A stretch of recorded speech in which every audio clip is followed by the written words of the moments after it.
Good Thursday evening, everybody. Chris McDonald with you as we come to the end of the day on the 27th day of February, 2025. So much to do tonight. We're going to try to get as much in as we can in as short a time as we can. And we will be on again late tomorrow night from Jacksonville, Florida. We'll talk about that more at the end of the show tonight. But so much breaking news tonight, and I got my dear buddy James Akers here on the phone in just a second. We're going to bring him in to talk with us a little about some of this. Really, two or three big stories today. We woke up to the news this morning. Academy Award-winning actor Gene Hackman and his wife was found dead, and the dog out in Santa Fe, New Mexico, and that is under investigation tonight. Also, as most of you know, within the last hour or two, the Epstein files have actually dropped, but we're getting word that the Southern District of New York is stonewalling on almost 1,000 other documents related to it, and they've been given to 8 a.m. in the morning to get it to Pam Bondi, or all hell's coming down on their head. And Kash Patel has pretty much put it out tonight that there's going to be arrests made. If this is not handled properly, he is going to clean every orifice the FBI has, and he will do it. And then there's a report circulating tonight that the FBI itself could have been complicit in the assassination attempt of President Trump in July, and we'll get to more of that a little bit on the news side. But James, it's good to see you tonight. I don't even know where to start with you, buddy. First of all, let me welcome you. That might be a good place. It's good to have you on this your weekly visit with us, and it's always a pleasure, friend. You know how much you mean to me personally, and I appreciate you being with me on a Thursday night. Well, I appreciate the opportunity, Chris. Always a pleasure to be with you and your audience. Well, it's our pleasure, James, to have you. And spring is coming. You can feel the warmth in the air. You're not buried under 16 feet of snow anymore in Ohio, and Reds and Braves season's right around the corner. I can hear Leslie Milwee out there. She's screaming from Tulsa, and Houston Astro season too, because she's a big Astro fan. And anyway, I don't know who this is. Good Lord have mercy. I get these weird calls, and I have no idea who that is. But anyway, only on live television. But let's talk about the Epstein thing first. What is your what was when you heard all this tonight? What was your first take on what happened and what's going on with the Epstein situation? That Epstein situation, and the flights, and the unfortunate stories about the young women, it has so many layers to it, and the controversial death of Epstein in prison. Why wasn't anybody watching him? And this, that, and the other. And a ton of people out there are convinced it was murder, and you have some really big names. There are a couple reports that they have law enforcement watching ports and airports in case some of these people try to get out of the country. When it all becomes revealed, there's going to be a lot of very important people that are going to be extremely embarrassed. That's why this thing's been hidden and buried. And my personal view is, dig it up, let it come out, no matter who's affected. I just think we've operated. This is just one indication of all the secrecy that the government has operated with in the last 10 years or so, and it needs to just come out into the light of day. Yeah, I'm just curious. Who do you think may be implicated in this? I mean, I know some of these Hollywood types, but do you think this goes into DC too? Oh, I absolutely think it goes into DC, and I tell you where else it may go, Chris, is into some of the upper echelons of some religious leaders in this country. Right. I hope that there's not a backrooms discussion of Well, it would be too sensitive to release information about this person. I think the American people, this was such a dirty operation involving so many people that are in the headlines of the news. I just think all the dirty linen needs to be laid out and washed, and let the American people decide. And I don't care who is involved. I want all the dirt revealed. It was a despicable situation. It shows. I know a young lady who went to work on the Hill in Washington, and what she encountered in terms of sexual activity bordering on deviancy. With some of these people that have been elected and trusted with the highest offices in the land, and enough of that stuff. We were talking earlier about Tulsi Gabbard. Yeah. And this chat room where on government time, they were talking about the all of these sexual explicits and all of this sort of stuff. There is an undercurrent of that in Washington, D.C. that runs a mile deep. And I hope that it all comes unraveled and is all revealed. Right, and I want to just, for audience sake, what Jeemes was talking about, there was a chat room that they discovered that government employees was using on government time, and it was basically a sex 1-900 type thing. They were talking all sorts of very dirty sexual chit chat, innuendos, and it really wasn't even innuendos. It was just almost a porn room, just about. And again, it was on taxpayer dollars and taxpayer time, and Tulsi fired a lot of the people that she found that was doing it. Jeemes, what is your take on the CIA tonight? Your organization. I know that there has been some house cleaning there too, but overall, where do you think that this house cleaning stops? I mean, are they? I think that what I'm seeing is that Trump has got the wherewithal that I think he's going to see this through to the end. And I tell you, brother, we might be in for something that none of us have seen in our lifetime. And I'm with you. I want to see it all come to the front. But I think that there is going to be a breath of fresh air over D.C. very soon, because it's not just the FBI, it's the CIA as well that has to be cleaned out. Yeah, I was reading in the book of Luke today with my wife, and we need to do it more than we do. But Jesus was talking in Luke, I think 11 or 12, and he says, everything that has been done in the dark will come to light, and I think we're starting to get a little glimpse of that right now. These people have lived a compartmentalized existence where their power gives them leverage to do the most despicable things, and they've been able to hide it for years. Right. And it needs to come to light. And these bureaucracies, where people have entrusted them with security clearances, the very keys to the kingdom, when it comes to secrecy and information, and where they have misused that in the most egregious fashion. All of that needs to come to light. In my opinion, I have very little sympathy for those that traffic in such things, and it has gone on far too long.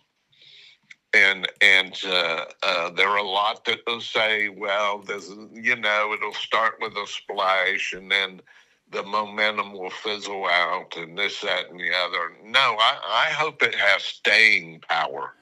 I hope this is the beginning of not a revenge sort of tour, but a where we hold people accountable for living lives of integrity that we vote into office and entrust with these positions of responsibility. Right. There has just been a total view of a total lack of accountability inside the Beltway with these people that we see on TV every night. Yeah, I'm with you there, buddy. Let me ask you this situation with the Southern District of New York tonight, stonewalling these documents.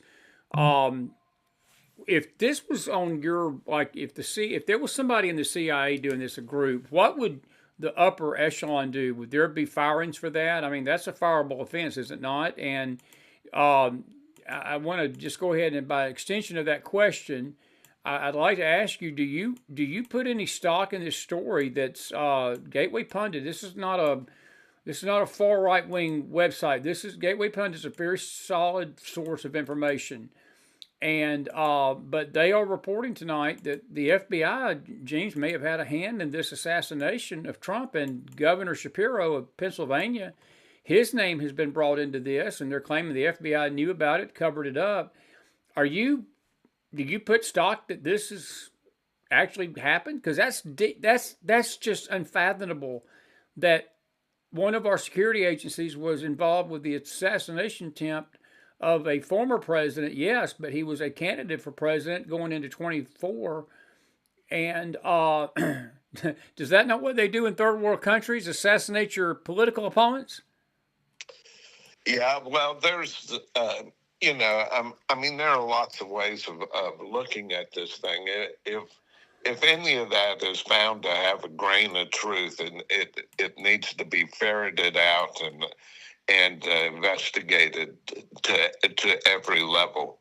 My own view of what happened with the near assassination of President Trump was a matter of incompetence of the federal law enforcement bureaucracies involved, rather than a conspiracy to get rid of the president.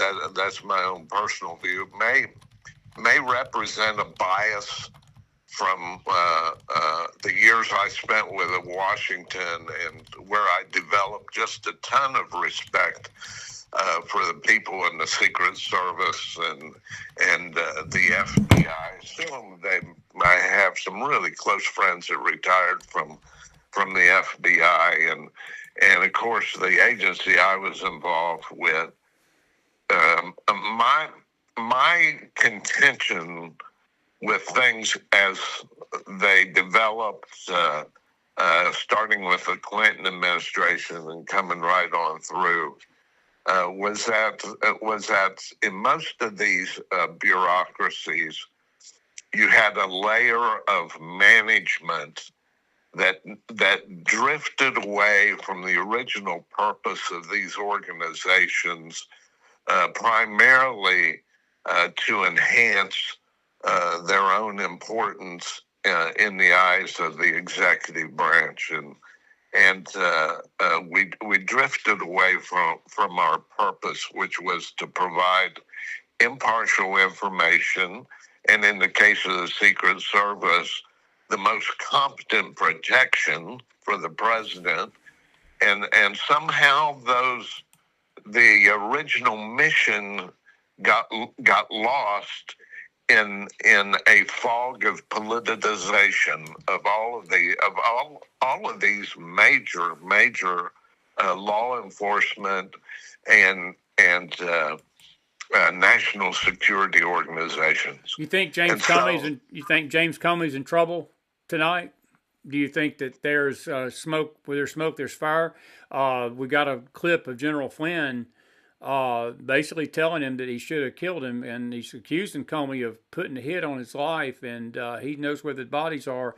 And James, I've always felt like General Flynn had a lot of knowledge that he couldn't divulge with the current administration that was in the White House for 4 years before this.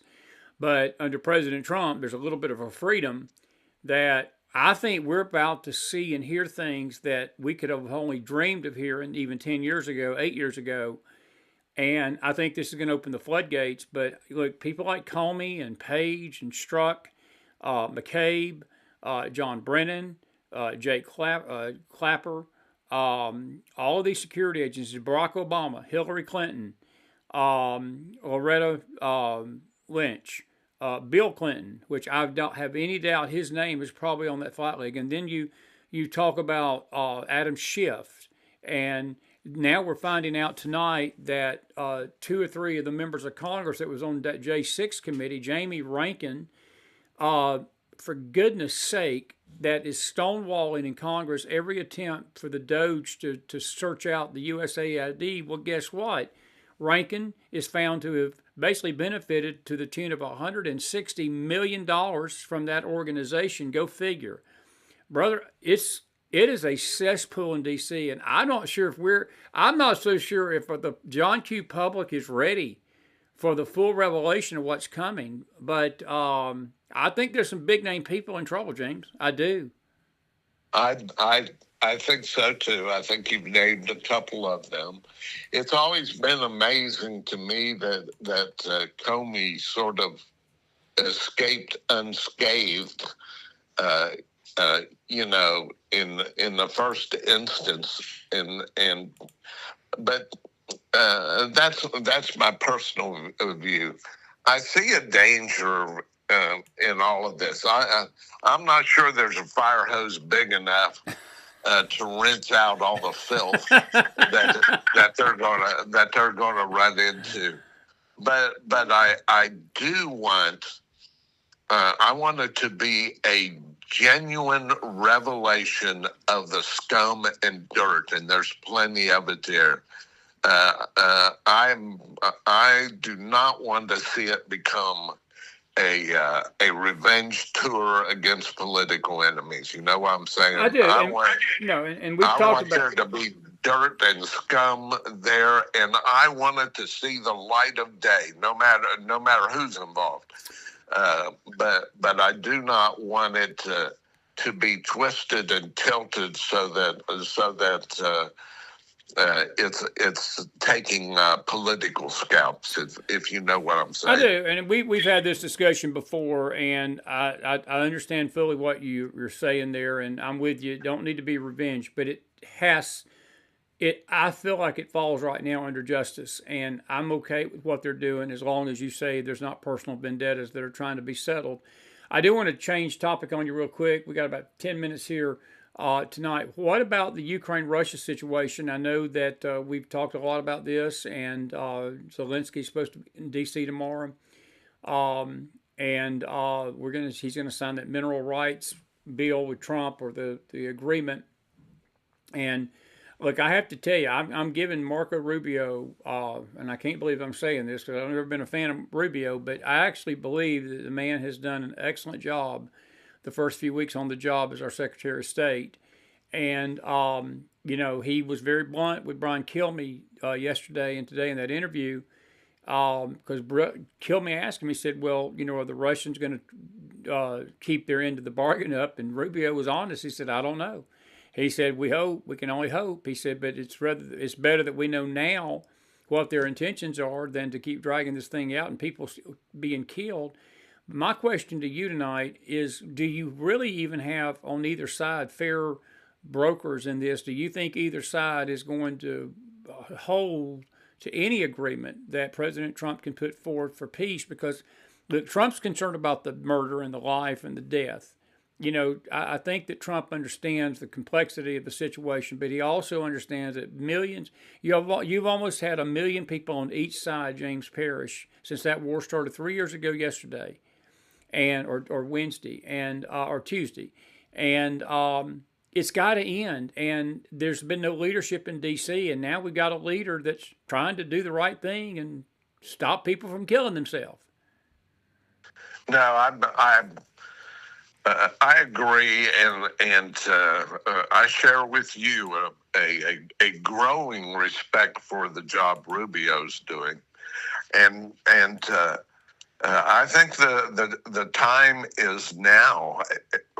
This thing has become a bleeding ulcer to both sides. I mean, the casualties are just unimaginable. And you have a whole new type of war with drones. It's become a machine on machine war with a lot of human blood flowing as they experiment with how far they can push the envelope on these things, and so it's become a terrible war. And the problem is, as Zelensky comes with hat in hand to talk to Trump here in a day or so, the problem is that the lines of agreement are so far apart for each of the sides. And now it has become, there's been so much blood, treasure, a lot of it in the form of aid that has mysteriously disappeared by the United States. But there has been a lot of blood and treasure that has been spilled, and neither side is going to swallow crow in this thing. And it. I'm telling you, this is a nettlesome problem that would challenge Solomon, and we don't have Solomon around. No, we don't. And so I am hopeful that there's some sort of agreement reached. I am not a Vladimir Putin fan. The guy is an absolute thug, and I think if you get into sort of a dance with him, you're dancing with the devil. And so we have to tread carefully. I don't think Trump goes into this thing blind. He knows the risk involved and how difficult it's going to be. But I really wish him and the negotiators well, because finding middle ground in this war is extremely difficult to do. And an early version of what they hoped would be an agreement got leaked, of course, and this whole thing of strategic minerals, Putin tried to one up the American demands by offering the United States Russian strategic minerals, Right. And so eastern Ukraine is rich in strategic minerals, and therein lies another layer of the problem. Yeah. Let me ask you this before I let you go tonight, and I'm with you on that. And again, we're going to see what happens tomorrow. Tomorrow could be an explosive. Maybe calling you back tomorrow night, the way tomorrow may turn out. The other big story today was Gene Hackman, and I know he's an actor, and but the circumstances of his death. I was up this morning when the news first hit around 4:30. I had woken up a little bit and was laying there and had the TV on Fox, and the breaking news alert came on, and said that Gene Hackman had been found in his home in Santa Fe. And Jeemes, there's a lot of questions about this, and at first the authorities in Santa Fe said there's nothing. Foul play was not expected. Of course, I guess that's just standard police talk when something like this happens. But as the day's gone on into tonight, they are beginning to have concerns that there was something really bad happening. What's your thoughts on that? And the guy, Gene was 95. His wife was 64. But the dog was dead. She was found dead too. You got any thoughts on this? I know that we don't have all the facts, but I'm just curious what your gut tells you what's happened here. I mean, you think somebody killed him, or you think this was something maybe between the two of them, or I mean, I don't know. I mean, it's just a weird situation, but and I'm not in conspiracy theories, but I do have to say it is weird that one of Hollywood's biggest actors dies on the day that the Epstein files drop. And I'm not saying he was involved with any of this, but it just nowadays you can't take anything for granted, and you can't not try to connect dots because everything is connected, it seems, these days. Well, let me approach it from a slightly different tact. I have been really interested in how the media narrative of this event has changed over the day. It has. At first, it was, as you appropriately described it, a terrific actor. Everyone's actor. Somebody described Gene Hackman as, and it was just the tragedy of the loss of a great actor. I still remember The French Connection. I mean, that was a great movie, and Gene Hackman was terrific in it. He was a fantastic actor that performed a number of different and wide-ranging roles. So there's that aspect of it. And then we learn, as the day goes on, that he didn't die by himself. No. But his wife, who was a classic pianist, and the dog that he very much loved, they all died at exactly the same time. And all of a sudden you start scratching your head and say, wait a minute, there may be something else to this. Is this like carbon monoxide poisoning, or, what logically could explain this? And then, of course, once it hits the talking heads on social media, who have never been shy about pushing a conspiracy theory, it takes off in an entirely different direction. And so my view is that any loss of life is tragic. Gene Hackman was a terrific actor, and I'll remember him in that way. And I think the law enforcement authorities are going to come out with hopefully a plausible explanation for why the three died in one setting at one time. Well, a simple question as we leave: do you think there's something nefarious that happened there? Probably at the end of the day, I think they will come up with an explanation whether it was nefarious or not, and will rule out the nefarious theory. That's just my gut feeling. That's the way these things usually go. Well, a Supreme Court justice dies in the strangest of circumstances several years ago, and they put forth a plausible theory, and nobody investigated it. Yeah, that's true. That's a good point. Buddy, always a pleasure. We got some folks coming up behind you here, so I'm going to let you go. But listen, I'll hang loose tomorrow, and next week we'll definitely have you back on next week. And always a pleasure to talk to you, and good to see you on a Thursday night, man. Well, I am always honored that you would even consider my points of views on these things. Man, I'm telling you, we didn't even talk about the Middle East. Well, I'm glad. What I might do is, because I do want to talk about the Middle East, because the Hamas situation with these funerals, and that will be a great discussion our next show, because I want to dedicate a show to that with you.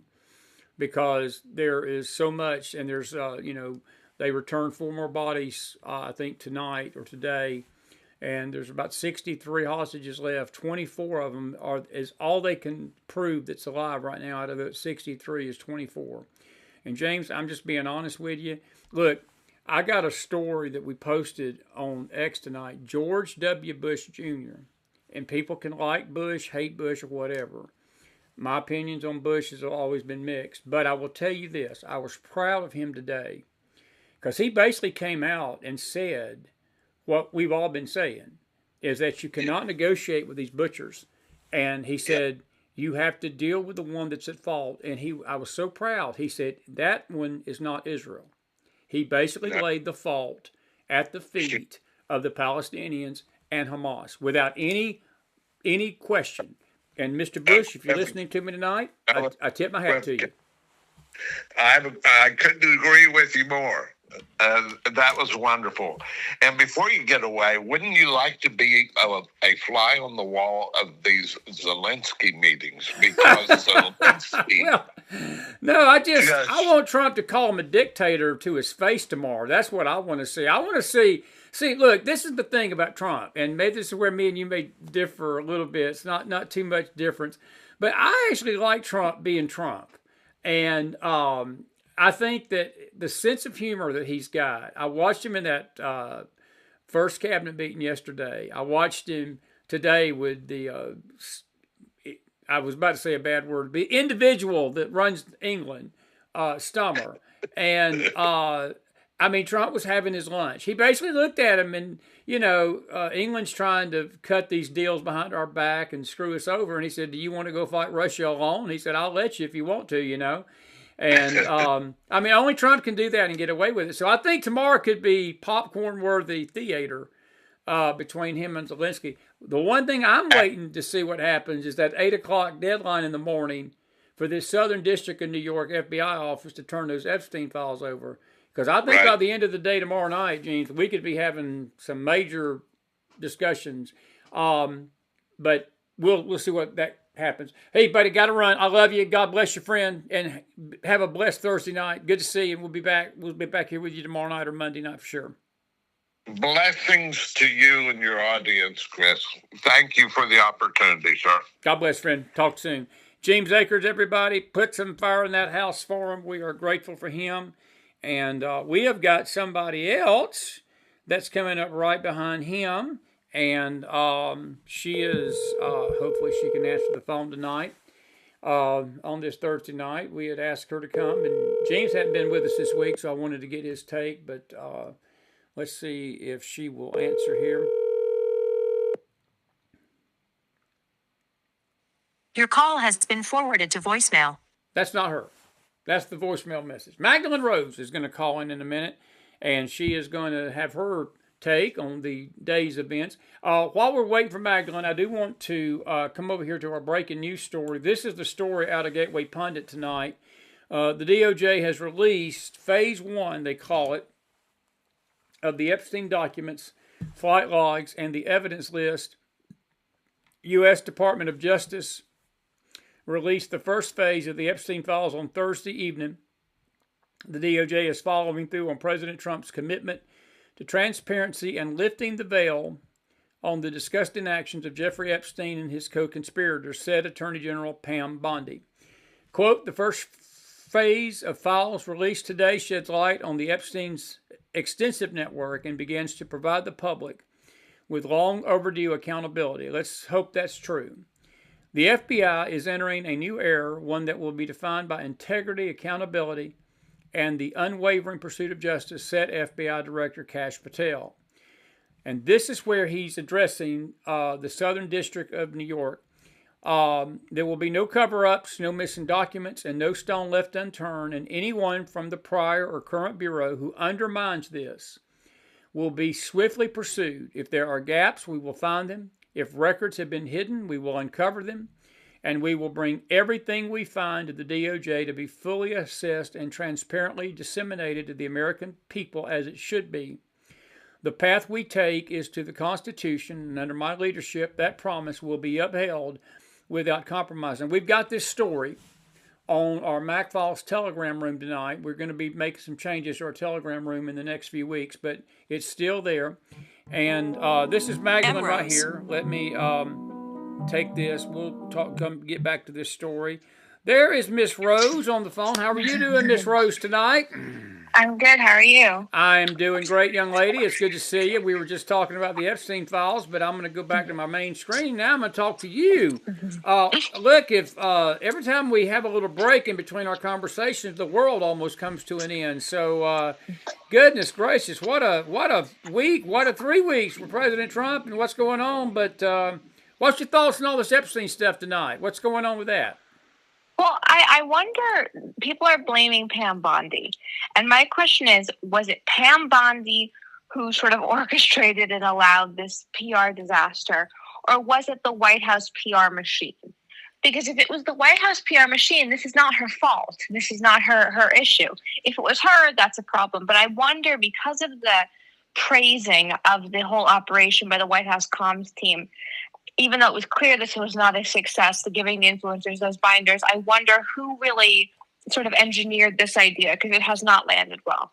Well, I agree with that a little bit, but I'll also say this, and it was someone had mentioned it to me this afternoon that she had went on Fox and said she had it on her desk to do. I think she had already looked at the files, and evidently there was a lot of files she hadn't looked at because the Southern District of New York is on the clock till 8 o'clock in the morning to turn over everything they've got. I think a lot of these are rookie mistakes, and I don't hold it against them. There's going to be mistakes. I was on my show Tuesday night, was on my show yesterday afternoon telling people that, things like this are going to happen. Elon's not going to get everything right. Trump's not going to get everything right. Pam Bondi's not going to get everything right. And what's the problem, Magdalene, is this. When they do have a little hiccup like this, the left-wing media, they've got nothing to pounce on. They have got nothing to fix the country. They've got nothing to make the country better. They've got nothing, no alternative solutions, no alternative things. The only thing they do is trash Trump, trash his cabinet, trash every mistake, call out every mistake like it's the end of the world in Armageddon. Look, I don't care that she misspoke. What I do care about is those files and getting justice for those victims, because, my friend, there were some girls that were a lot younger than you that was down there on that island. And we're talking 12, 13, 14-year-olds. And their lives are never going to be the same. And while the media is fighting over the semantics of whether Pam Bondi misspoke or not, those people that were on that island and suffered the horrors that these scumbag pedophiles and these monsters, many of them probably who are sitting in Congress tonight, definitely in Hollywood. And Jeemes, the gentleman before you, you and him were on the panel that night, of course. You remember Jeemes? And he said it's probably going to reach into the religious arena, and I don't doubt that. It's time for justice, my buddy. It's time for justice, young lady. I mean, I just feel like that's more important. And it's not revenge, it's justice. And, I think the hammer's about to fall. That's all I care about right now. Yeah. And I think one of the problems that Trump has is that the Attorney General spot, he had obviously outlined a very different role in having originally picked Matt Gaetz. I think it was supposed to be a much more punitive justice system against the people who had attacked him and who had prosecuted and persecuted conservatives for the last 4 years. So Pam Bondi in some ways was a rushed decision. And I think on the surface, it might have looked great because she was the Attorney General of Florida. She had high marks. But I will tell you, I'm finding the MAGA world to be extremely unforgiving to her tonight. Through looking at social media and reading and speaking with people, there is a lack of sort of grace for her that I find surprising. I do too. And I think it's an indicator that there's not really room for mistakes in this if you're not Donald Trump. And to me, Pam Bondi, at minimum, could be a casualty of MAGA unhappiness. You think so? Mm-hmm. Really? I do, because the vitriol against her, the feeling, and this is what it boils down to, it feels like Trump's been humiliated. And when that happens, Trump responds in kind. If she can't sort this, I wouldn't be surprised if she's not in that position long term. Remember, Trump's always had an issue with picking AGs. This is not the first time. We had the disaster that was Jeff Sessions. Trump has struggled with picking AGs, and that is something that I thought he was past. Let's see if this is Pam Bondi's fault, or if it's the FBI's fault, or the comms team at the White House, because somebody has to get blamed. Well, I blame the FBI. I'll put it solely on them. And I just think that that's just my opinion. I think it's way too early to, and this is what drives me crazy with the MAGA movement. We have this litmus test of perfection for Trump and his cabinet, and we just need to be thankful because Magdalene, I mean, me and you could be talking about a Merrick Garland Attorney General's office tonight, a Kamala Harris run presidency, a Kamala Harris run country, a left wing lunacy air over this, and like the Epstein files would never seen the light of day. I don't care if they were supposed to be released today, yesterday, 10 weeks ago, 10 days ago. Just release the freaking things and get it done. I don't care who's to blame, and I'm with you. It just blows me away how our side acts, and there are just some things that you can't control. I hope that these knuckleheads will calm down. They probably won't. I don't blame Pam Bondi for this. I think that she needs to. You may be right. It could be Combs, and I don't think Cash has only been on the job about a week. So it's not. Yeah, I don't think it's Cash's fault at all. It's not Cash's fault. And I don't think Trump, anybody, and that's what I'm saying. Nobody is blaming Kash Patel. Everyone knows that he has just eased himself in. He's also been quite active in dismissing field agents. And that's where Pam Bondi's in trouble here. If it is her fault, she's got to go down for it. Because I will tell you, the graphics of watching influencers leave the White House, some of which who I like very much and follow and I think do good work, but them standing there with white binders, sort of smiling and fist pumping. I mean, let's say that they were holding information that was what we were expecting and hadn't been released. Then you're smiling and like fist pumping while you're holding information about the worst parts of people's lives. This was a PR disaster from start to finish. Even if they were holding the real sort of unreleased files, them standing there smiling about it at minimum is a comms failure. Yeah. Well, and again, I think that it remains to be seen what's in that Epstein file, and there have been some reports that the FBI was destroying evidence, and I just think after 8 o'clock tomorrow we'll see what happens, and but I think that you're right that anything whenever you give the the left a chance to fist pump, it's never a good thing because they're just vile people. They are just vile people. What is your thoughts with the Elon Musk? How is Elon playing with you young whippersnappers? I'm just curious. Well, Elon's massively viewed favorably, and this is what I don't understand about Democrats. They are trying to get young men back on their team. They're trying to listen to Fetterman in some ways and get young men to support them. There's nobody young men like more than Donald Trump and Elon Musk. So if your strategy is to try to win over young men of any race, trashing Elon Musk is a mistake. I mean, that's sort of the archetype. You can either be a successful politician, a businessman, that kind of like warrior mindset, or you can be a nerd who built a great company and is the most brilliant man and the richest man. These are the two people young men in this country hold up in their esteem. Why would you trash that? It doesn't make any sense, and I think it's limiting them. And also, Elon's doing a good job. I think Trump, from his own tweets, would like him to be even more antagonistic and cut even more. Trump is very much doing what he needs to do, and there are people in his administration, I think Secretary of State Rubio, Trump probably has no criticisms of, that everyone involved in foreign policy is delivering 100% for Trump, from hostages. I think that the economy is going well, but this is the same thing that happened in the first administration. Yeah. Economy and foreign policy and anti-terrorism, all of that was great. He picked great people. He could deal with it. And even when the people failed, it still went well. And then we had the issue of the domestic things, and they would often struggle. You'd have a bad AG pick. You'd have a bad diplomacy pick. These were the issues over and over again, which is why he fired the acting director of ICE, because deportations were not high enough. He has an issue with domestic problems. I think Pam Bondi may not have been the best choice for Attorney General if this is on her.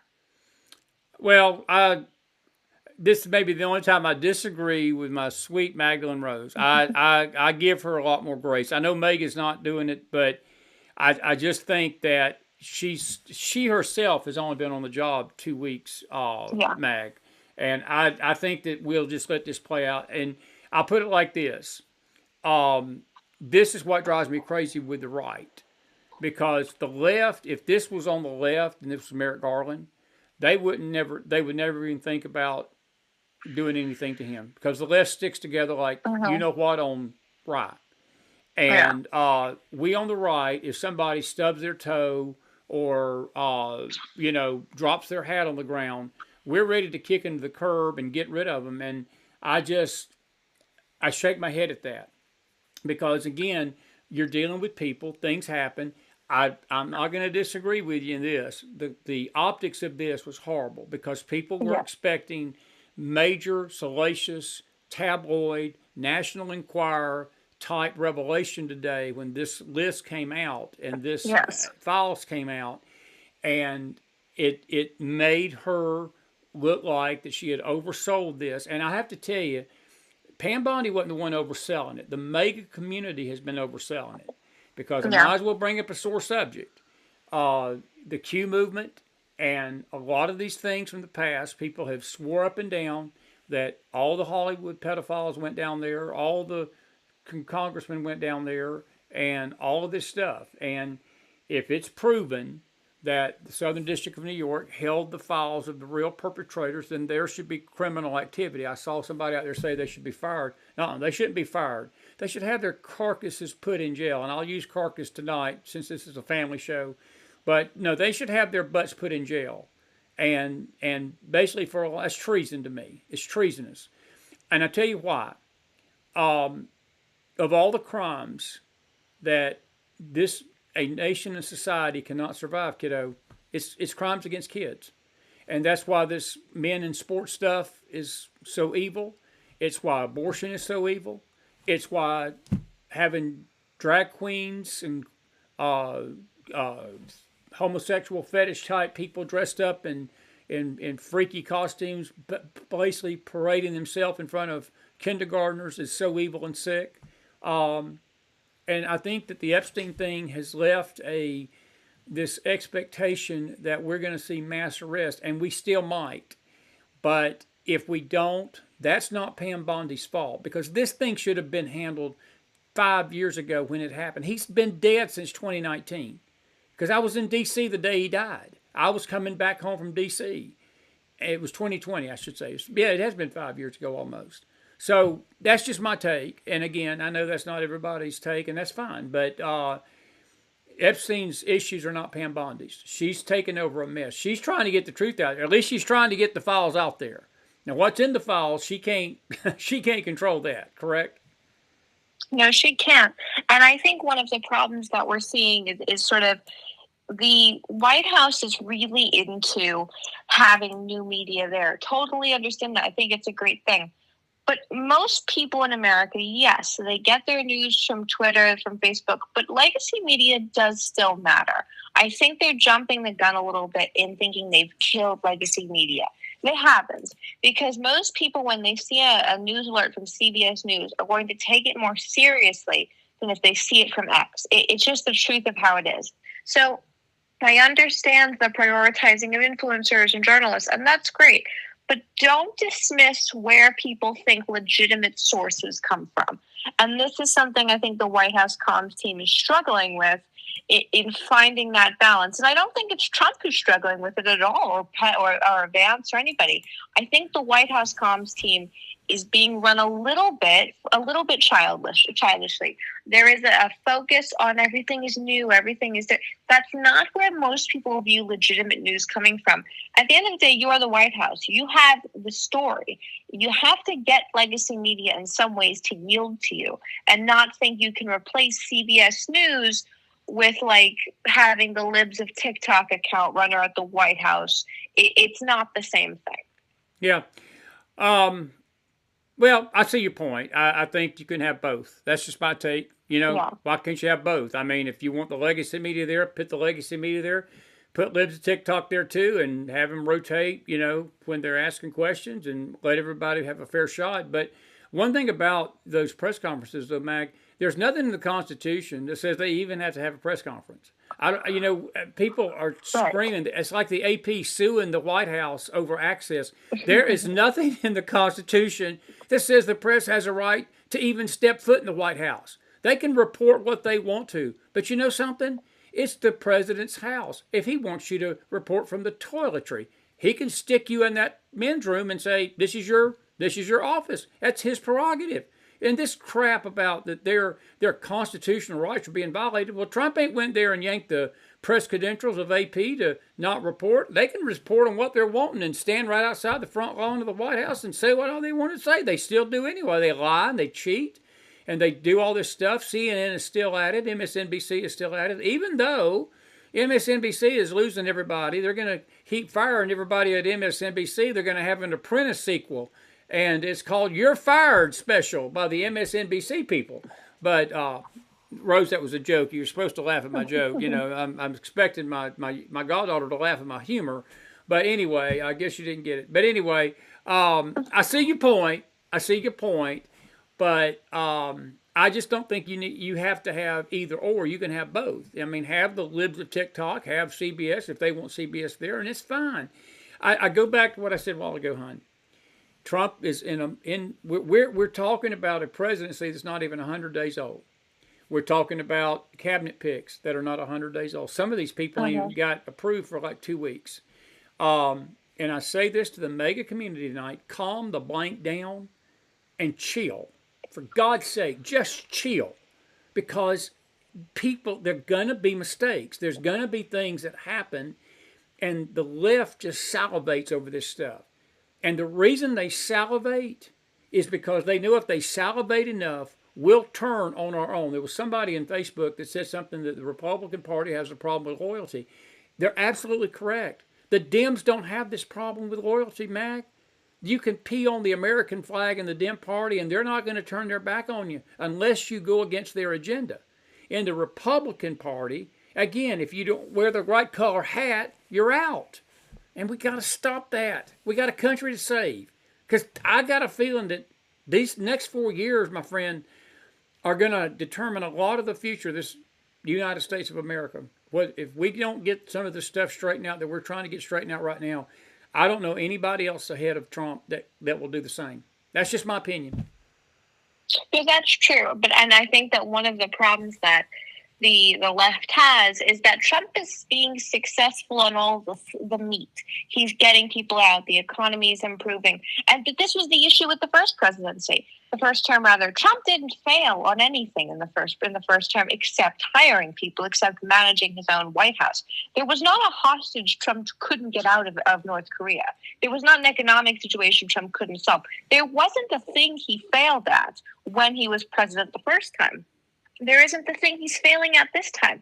But there is this level of incompetence that I fear follows him with people who latch on, who are grifters, who are in that network.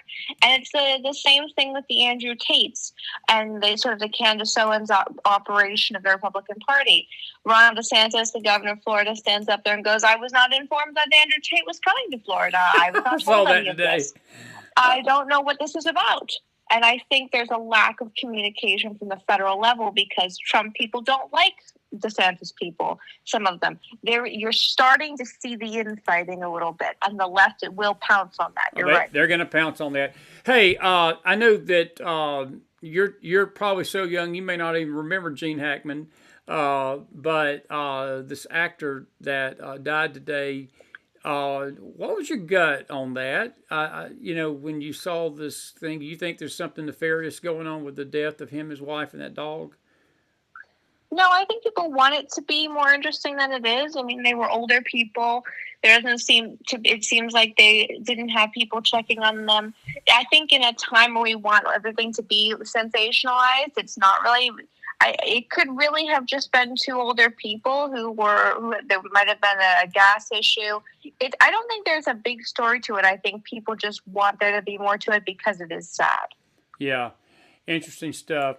One of the couple of things, kid, all this corruption in government and this financial cleaning of the house, how is this playing with the younger people? Are the younger people pretty okay with what Trump's doing, trying to get this corruption out of government? And what's your thoughts on that? I'm all in. I'm all in on the Doge. I think that I think this is some things we adults have been wanting to do and see for 50 years, and we've just never seen it. But we're experiencing something we've all been crying and screaming for almost 5 decades now. I am curious though how this is playing with the younger generation. I'm just curious what y'all feel about this. Well, people are in favor of it, and this is why I don't understand why Democrats spent the last month standing outside various monuments in D.C. doing like mourning songs and like beating a tambourine. It was madness. It was crazy. They stood out there and they sang and they talked about how they will overcome what? Overcome what? Cutting billions of dollars of federal waste? How is that? How are you overcoming that? And I think young people from the polls, from everything, they look at this, they go, oh yeah, we should cut that. That's ridiculous. Whether you're a Democrat or Republican, and I will tell you this plays enormously well with young independents. Young independents like what they're seeing. Young libertarians do as well. So when Democrats, you notice they've stopped having their mini protests and singing all day because nobody cared. I saw one of these protests where literally there were more people in the media there than people listening to these people speak or people even speaking. They are completely invented. And this is because at the end of the day, America voted for all of this. None of us voted for Donald Trump and didn't think Elon Musk could be involved. I didn't think he'd be this involved, but I'm happy about it. Nobody here thought Donald Trump was going to ditch Elon and Vance and Marco Rubio. That was never a thing. So why are they now standing up there and lamenting about what's happening? Because they have no identity aside from hating Trump. No, that's it. I mean, that's it. And that's well said. All righty. Well, good stuff. Anything else that you got on your mind that you want to talk about before I let you go? It's good stuff. Good to see you tonight. Always a pleasure to have you, and we'll get you back on next week. We're going to try to get you on regularly like we used to, and there's just so much breaking news that it's hard to keep up with it all. But what is your gut on this Epstein thing as you leave tonight? Do you think that we're going to see some? Do you think this what happened today is the calm before the storm tomorrow? I don't think we're going to find anything out. I don't think they're going to release these documents. Trump released a good portion of the MLK documents. We learned some things in those. I think those were genuine. We had things that have been redacted for decades that came out, some things from JFK. But I don't think that there's going to be this revealing of information in the way people would like. And I think it's unfortunate that this is what America is focusing on because he's having so many wins across the board. And also his sort of turf battle and blatant unkindness towards Zelensky, it's funny. And if Trump could sort of focus on that and the media operation of the White House, I will tell you, young people absolutely love when he hates on Zelensky. They think it's funny. Nobody likes Zelensky. They don't understand how we gave him hundreds of billions of dollars. He needs to just prioritize getting that message out because no young people in America, unless they are strange Democrat sycophants, really like Volodymyr Zelensky. So if Zelensky shows up tomorrow and Trump sticks his hand out and says, "How you doing, dictator?" then the young people will go crazy, right? I think it'd be great. I think anything Zelensky does, any eye roll Trump does, people eat it up. I see the TikTok clips where Trump says, or the post where Trump wrote, I think he said a modest comedian. I never saw young liberals laugh that hard. Okay. They loved it. They were like, he is a modest comedian. He should focus on that because this Epstein thing is not helpful. It's also negative. It's not something his administration should be focusing on right now publicly. So just continue mocking Volodymyr Zelensky because it does wonders for his approval ratings. Okay. Well, that's good. Are you okay with him demanding the minerals and getting our money back? Yeah, I mean, he has to do something. The idea that Zelensky is perpetrating that these were all grants, that we just gave grants to Ukraine is ridiculous. The European countries, their money was insured. Ours wasn't. And I think Zelensky's done a very frustrating thing, and Secretary of State Rubio has spoken about this. He says one thing in private with Rubio and the VP and all the foreign policy people, and then he gets out there and he laments to the BBC and he has rallying calls with Macron of France. But at the end of the day, nobody needs Ukraine. Everybody needs the United States. And I think that's something he's finally admitted to himself. Yeah, That's interesting. All right, kid. Well, listen, I appreciate you coming on tonight. I've got a few more things to say before I wrap it up here.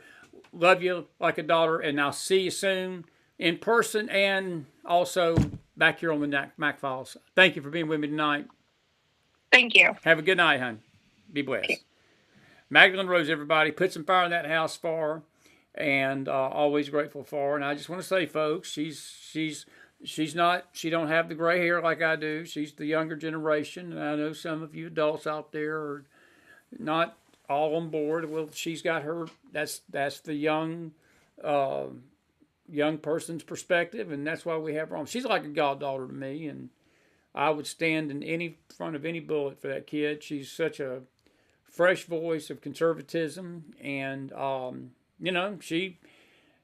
don't always agree 100,000% with what she says, but I agree with about 99.9999% of what she says. I don't disagree with her so much on Bondi. I just feel like we need to give Bondi some grace. And I just want to say it again to the mega people out here that are just freaking out about every little thing. Y'all just need to calm the blank down. I'm serious. Just calm down. We cannot enjoy prosperity.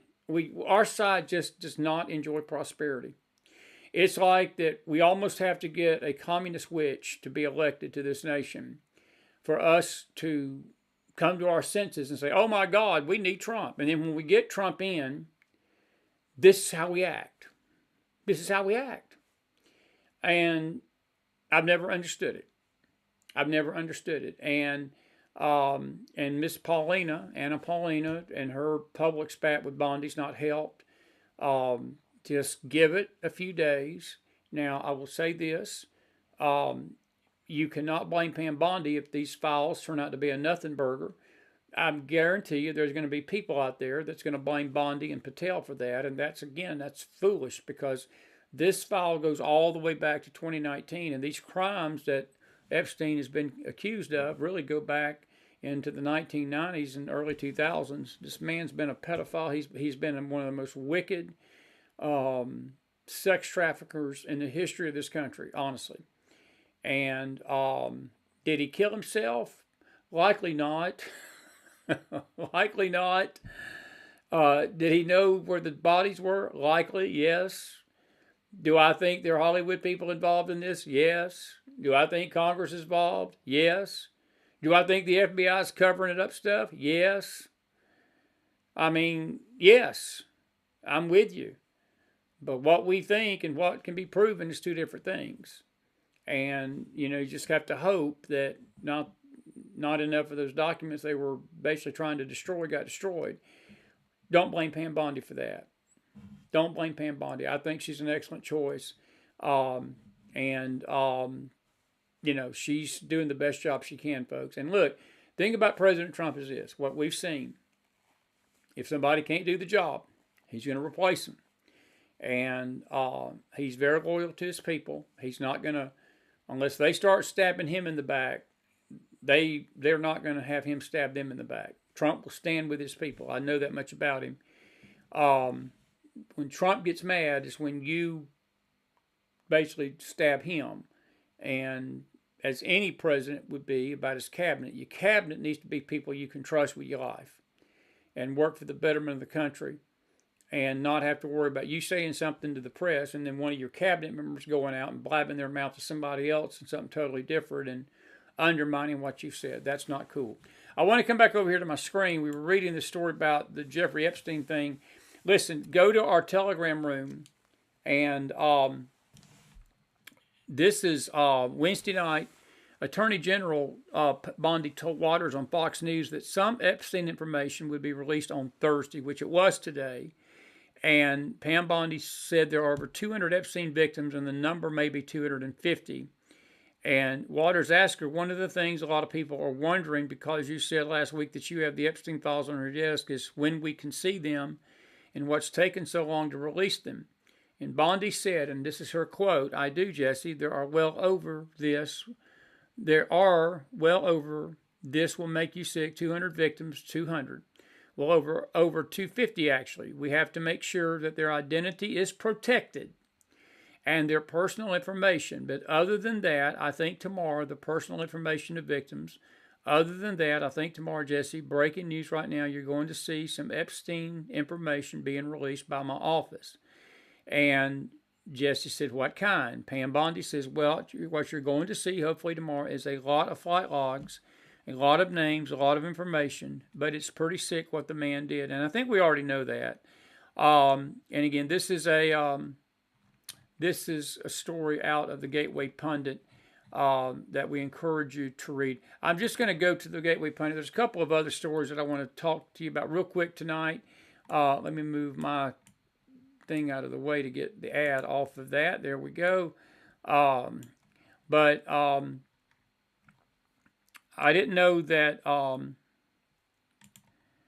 Let's see here. Where are we at? Right here. Let me lock this in so we can scroll down a little bit. There was a story down here. Let me see here. Couple of things tonight. There's the little brush up with Paulina Luna and Bondi and so forth. There was a suspected terror attack in Israel tonight. At least 14 injured in a combined ramming. We were going to talk with Jeemes about that. We'll be back on here late tomorrow night to talk with y'all about that. Of course, the Prime Minister of England was here today, Keir Starmer, and J.D. Vance. The media tried to bait him up, and he gave it back to them. A lot of stories here, and we've got a lot of these on our, again, our McFiles Telegram room, and we encourage you to go visit that website tonight. Let me just say this. A couple of videos I want to play you. This is my Congressman Tim Burchett. I want you to listen carefully to this. If you don't think that this USAID thing is over, the scandal over it, think again. Here's Tim Burchett tonight letting you know that we basically financed the Hamas invasion of Israel on October the 7th. Roll the tape. Mr. Roman, are you aware that we are sending $40 million a week to the Taliban? Yes, sir. Can you name other instances of foreign aid going to terrorist organizations? We have assisted al-Shabaab in Somalia. There's been instances of the Hamzi network in Sudan, Hamas, Islamic Jihad, Hezbollah, Kataib al-Hezbollah, Hayat Tahrir al-Shams in Syria.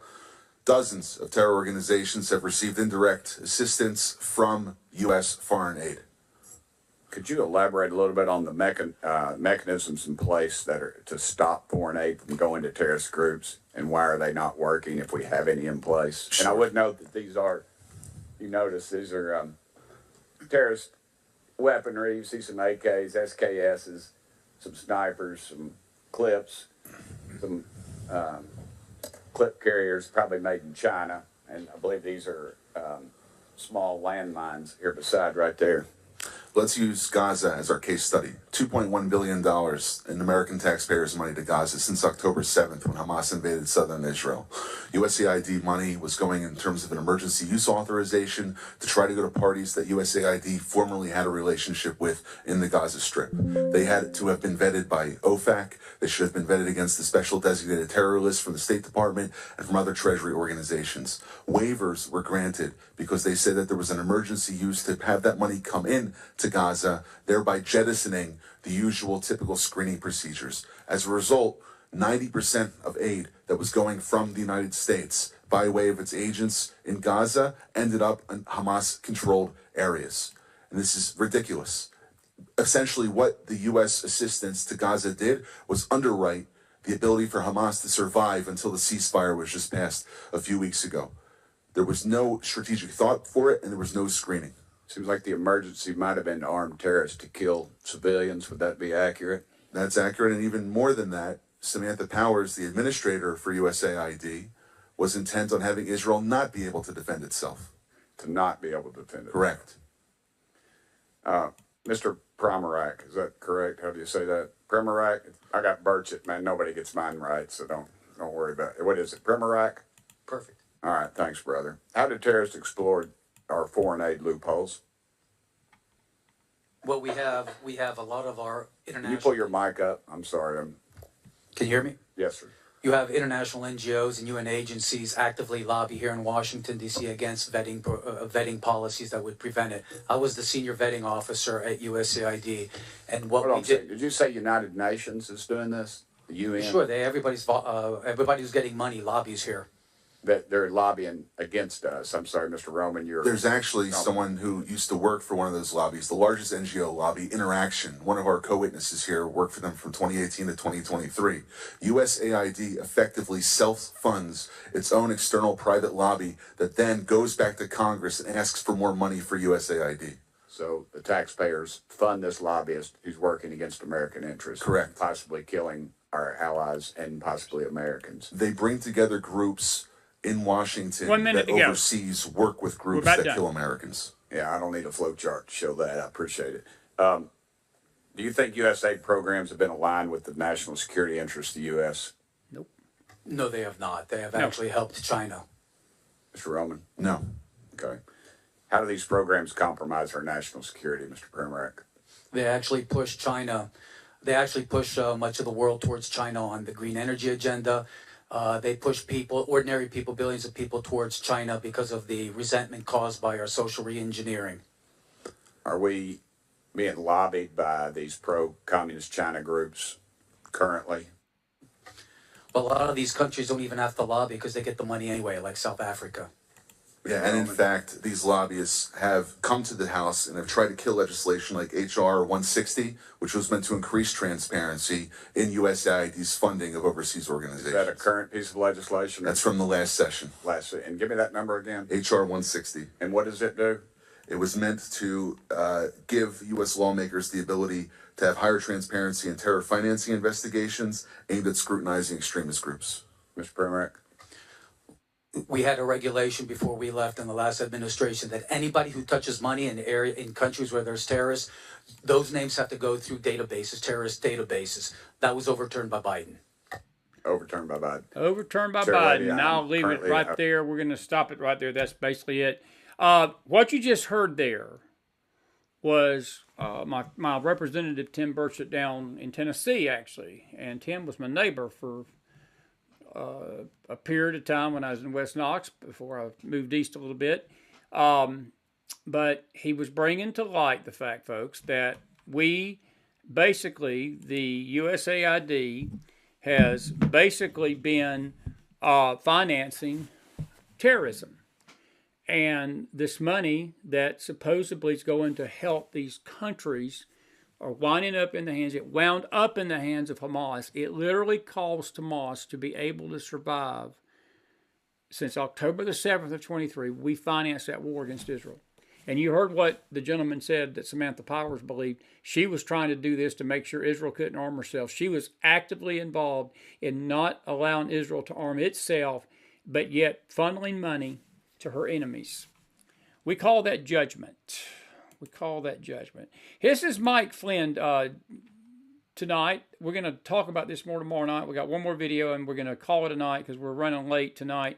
We've got a lot more to come. We'll be on live from Jacksonville after the conference tomorrow night. But this is we got whistleblowers Mike coming Flynn. out of the woodwork, and we're funneling it into the right governmental offices to do the right things. And let me tell you, these people are busted. And so for Jim Comey, that's why I said earlier, Jim, if you get this message, start thinking about what you're gonna give up, because you're gonna give up some of your freedom because you're gonna go to jail. You must go to jail because of what you did. But maybe they'll cut you a little bit of a deal, and they'll put you in a softer prison for a shorter period of time because you're able to give up some evidence on some of these other people who are even more deeper than you involved in this. Because Jim, you know exactly who I'm talking about. Jim, you know exactly who I am talking about. I bet he does. By the way, when the Epstein files are released, this is my hope, broadcast it live and have Ricky Gervais read the names. By the way, the Oscars are coming up. It's amazing that it's parallels with the Oscars. They need to have Ricky Gervais read the names to the Oscar nominations. Says, hey, which one of y'all are on the list here? You can see them running like crazy. And we have some funny stuff we'll play tomorrow night about that. There's a meme. All right, listen, I'm going to give you a chance. We're late. I don't want to stay any later than this. We got 5 minutes. You got 5 minutes to speak your piece, and then we're going to call it a night. Good to see everybody. We got a good crowd tonight. We've had a good crowd. We want to thank Magdalene Rose, and we want to thank Jeemes Akers. I'll just read a couple of the comments that's already out there.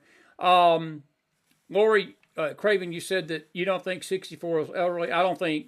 I mean, I'll agree with you. It's not, and the wife is 64, and but Magdalene wasn't. She was just making a general statement about Gene Hackman. He is elderly. He was 95, but I'll agree with you. She's just 4 years older than me. I mean, but I think that his family tonight is out there saying they believe it was carbon monoxide poisoning. We'll see. We'll just, I believe we need to just let this investigation play out. I agree with your comment, though. We need to give Pam Bondi a chance, let her do her job. And again, just please, Mega out there, calm down, and just enjoy what we got. All righty. Let's see here. Susan Pruski, the job to fix this Democrat mess is huge. I'll agree with that. And a couple of other comments I saw over here on Facebook that we'll bring up here. My computer is doing this to me. It's been doing this to me for a while. Let me see here. It's good to see everybody on our Facebook end tonight as well. If you have a question, McFilesForum@gmail.com. Pat and Deb will be on tomorrow night late from Jacksonville, depending on what time we get done. But we'll see. We'll see about that. Couple of questions, and we're out of here tonight. I do want to ask y'all a question. And again, I want to say this. I think we better be careful of assuming what we think is going to be in that Epstein file. And, we'll play it by ear tomorrow. But whatever happens, happens. We've got some video we'll show you tomorrow. And all, but I was trying to get some questions off Facebook and some things I saw. Tim says, this has been a great show. I think it has been, Tim, absolutely. I think it has been a wonderful show. Elaine says every one of them should be arrested and put in Gitmo. And some people, Roger, all the people at USAID needs to. And Liz, it is sickening where this money's going to. And so forth. I'll agree with that. Looks like a lot of folks are chiming in. Ukraine, the Ukrainian dictator has gotten billions from America. I don't want him to give him another penny of our money. Elaine, I will tell you this, that is exactly what's going to happen. He's not getting no more money.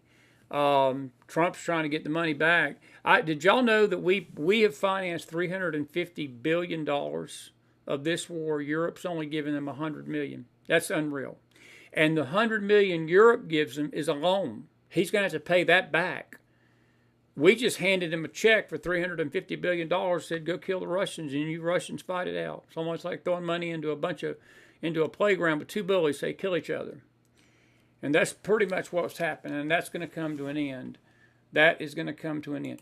All righty, listen, it's late. I want you to, we're going to call it a night. Thank you all for being with us. And Rebecca, you're right. It will take time to get everything done. And I want to go out again with that idea and thinking tonight. Nate says, I think we're not even at the bridge yet of the stuff that we're going to see come out. I'll agree, Nate. And that's what I want to leave y'all on tonight, folks. Please be patient. We're not even 2 months in. We'll be 2 months Monday. Yeah. First is Saturday, second, third, Tuesday. Tuesday the 4th, we'll be 2 months in to the Trump presidency. Well, actually, no. We'll still be a month and a half, actually. But we need to be patient. And we're going to take this day at a time. What comes out will come out. But that's why we're here every night. We want to thank James Akers. We want to thank Magdalene Rose. We want to thank you all for being with us tonight. May the Lord bless you out there tonight. I'm done. I'll see you in Jacksonville tomorrow night. Don't forget, 7 o'clock, 6821 South Point Boulevard in North Jacksonville. The website will be on the Facebook page. But please come be with us if you can. We'd love to see you this weekend, and we'll be back here tomorrow night late, possibly. Now, in the event the thing goes late in Jacksonville, unless there's just something Armageddon, we may just chill a little bit because we got a faith weekend ahead of us. Depending on circumstances on the ground, we'll see what happens tomorrow. And then Monday night, though, we'll be back. We got some great guests next week. And January Smith Littlejohn. We've got Bill Federer next week. And we've got Eric Karen and some other folks that's coming up. So please stick around. And we thank you for being with us tonight on a McFiles Thursday night. God bless you, God bless your families, and God bless this great nation of America. Thank you all for being with us tonight. We appreciate you all. Have a good night, everybody. Good night.